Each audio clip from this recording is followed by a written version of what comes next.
How to fix auto back problem in Snapchat. First of all, go to Play Store. If you are iPhone user, then go to App Store. Now search for Snapchat.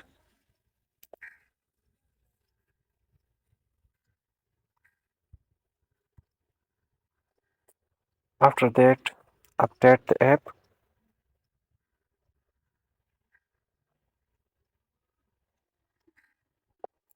Once you update the app, then long press on Snapchat app. Tap App Info. Tap Storage Usage and Clear Cache. Now go back. Tap on Permissions. Allow all permissions from here. After that, this will start work, and also restart the phone. If this still not work, then completely uninstall and reinstall the Snapchat app.